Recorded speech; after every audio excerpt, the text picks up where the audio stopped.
The human sat in the corner of the detention cell, knees drawn up, head tilted back against the cold metal wall.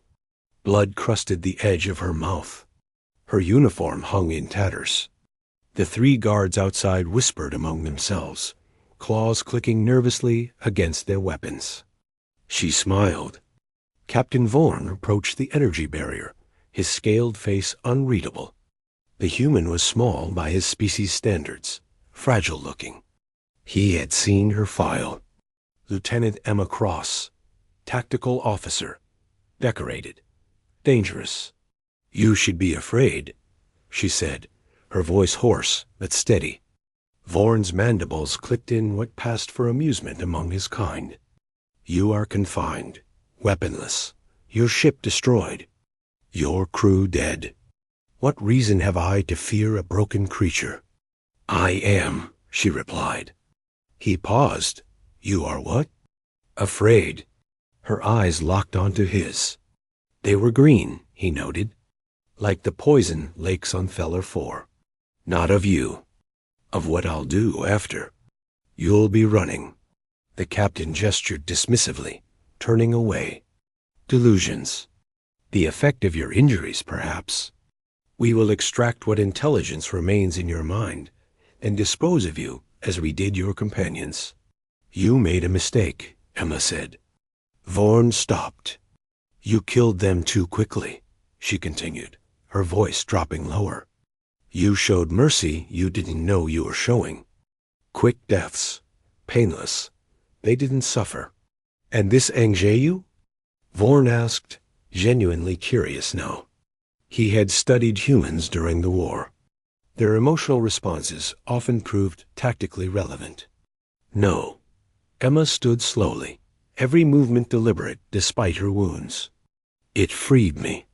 The guards shifted, weapons rising slightly. Vorn held up one hand, keeping them at bay. The human was contained. Let her speak. Intelligence could be gathered even from the ravings of the defeated. "You see, Captain, humans have rules. Laws we write down, codes we follow. When we wear uniforms like this one, we carry the weight of civilization on our shoulders. We represent something larger than ourselves. We are constrained by honor, by duty, by the conventions of war." She stepped closer to the barrier. The hum of the energy field cast blue light across her features. "But you killed everyone who could give me orders. Everyone I was sworn to protect. Everyone who knew my name." Her smile widened. "You removed every constraint that made me human and left only the animal underneath." Vorn felt something unfamiliar crawl up his spine. His species had evolved past such primitive responses. Yet the human's expression triggered instincts buried beneath millennia of civilization. "Empty threats," he said. "You cannot escape that cell." "I don't need to." "Not yet." Emma sat back down, closing her eyes. "I can wait. Your people are methodical, careful. You'll want to study me first, extract information slowly. You'll keep me alive for weeks, maybe months. And this helps you how? Because during those weeks, I'll be learning, watching, memorizing the guard rotations, the security protocols, the layout of this ship. I'll be healing, conserving strength, planning." She opened one eye, fixing him with that poisonous green stare. "And when the moment comes, when one of your technicians makes a single mistake, I'll be ready. Then you'll understand what humans really are, beneath all our pretty words about honor and justice." Vorn's translator struggled with the tone of her final words. They carried harmonics his species didn't produce, couldn't quite interpret. Threat, promise, something else. "You are one individual," he said. "We number 300 aboard this vessel." "Good," Emma replied. "I'd hate for it to be too easy." The captain left her then, ordering the guards to double shifts and maintain constant surveillance. He retired to his quarters and reviewed the tactical data again. The human fleet had been decimated. Earth's colonies were falling one by one. The war was effectively over. Yet sleep eluded him. 3 days passed. Emma cooperated with the interrogations, answering questions about human military infrastructure with apparent honesty. She ate when fed, exercised within her cell's confines, showed no signs of the savage creature she'd described. Vorn began to relax. The human had been attempting psychological warfare, nothing more. A desperate play by someone with no remaining options. On the 4th day, tech specialist Bren made his fatal error. He'd been assigned to collect biological samples from the prisoner. A routine procedure. He'd performed it dozens of times on other captives. The human female sat quietly as he approached, extending her arm through the small aperture in the barrier designed for such purposes. Bren noticed too late that her other hand gripped something. A piece of metal she'd somehow worked loose from her bunk frame, sharpened against the cell floor during the night hours when the guards grew drowsy. She moved with a speed that defied her injuries. The improvised blade found the gap in his exoskeleton, driving deep into the nerve cluster that controlled his primary limbs. Bren collapsed, paralyzed but conscious. Emma caught his falling hand terminal before it hit the ground. The barrier deactivated. She stepped through. The guards responded within seconds, but seconds were enough. Emma had studied their approach patterns, knew exactly where they'd position themselves. The first guard's weapon discharged into his companion as she twisted his arm with mechanical precision. The second guard died before he could recalibrate his aim. Alarms shrieked.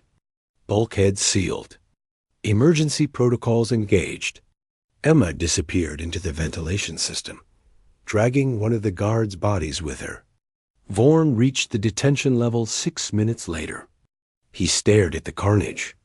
Bren still lived, gasping in pain. The 2 guards did not.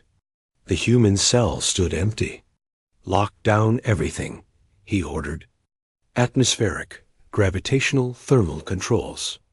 If she tries to sabotage life support, I want redundancies in place. Seal all critical systems behind biometric barriers she cannot possibly breach. His second-in-command, Officer Trell, clicked acknowledgement. She is one individual, Captain. Injured. Unfamiliar with our vessel. We will locate her within the hour. Vorn wanted to believe that. He reviewed the security feeds, watching Emma's escape over and over. The efficiency of her movements. The way she'd killed without hesitation, without emotion. Like switching off lights. The hour passed. Then another. The search teams found bodies instead of the fugitive. Emma was learning the ship's layout faster than seemed possible, turning their own vessel into a hunting ground. She used the ventilation shafts, the maintenance crawlways, spaces designed for automated drones rather than organic beings. She bypassed biometric locks by taking fingers, retinas, whatever authentication the system required from those she killed. She studied their weapons before discarding them, preferring blades she fashioned from ship components, quieter, more reliable in close quarters. By the second day, 70 crew members had died. The survivors huddled in groups, afraid to patrol alone. Vorn ordered everyone to the bridge and engineering, consolidating their defense. Emma let them retreat. Then she began sabotaging non-critical systems. Lights flickered and died in sections of the ship. Temperature regulation failed in the cargo bays. The food synthesizers produced only bitter sludge. She was invisible, patient, methodical. On the 3rd day, Vorn found the message she'd carved into the wall outside his ready room. Still running? His hands trembled as he traced the letters. His species didn't tremble, didn't feel this creeping dread that had settled over the entire crew. They were warriors, conquerors of a dozen worlds. Yet one human female, armed with nothing but makeshift weapons and savage determination, had transformed their warship into a tomb. We should abandon ship, Trell suggested. His voice carried the thin edge of panic. Take the escape pods.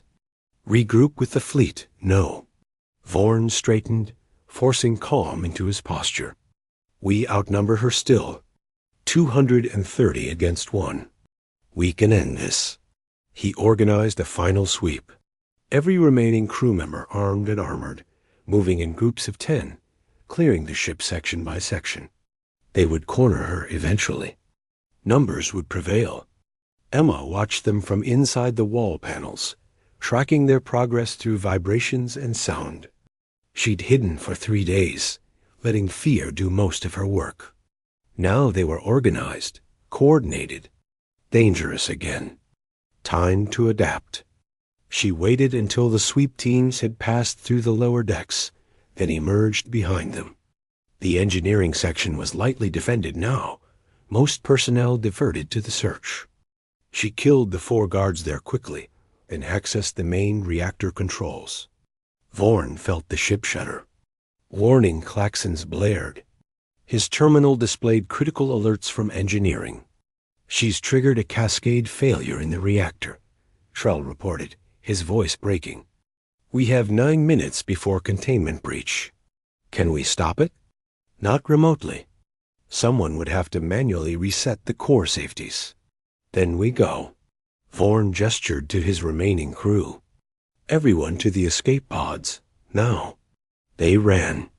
226 survivors fled through corridors that had become alien and hostile. Behind them, the reactor's hum grew louder, more unstable. Emma sat in the captain's chair on the bridge, watching their retreat on the security feeds. She'd given them just enough time. They would make it to the pods.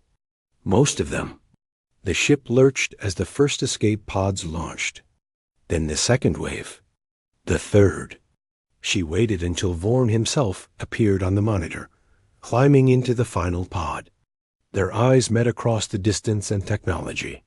He saw her smile one last time before the connection cut.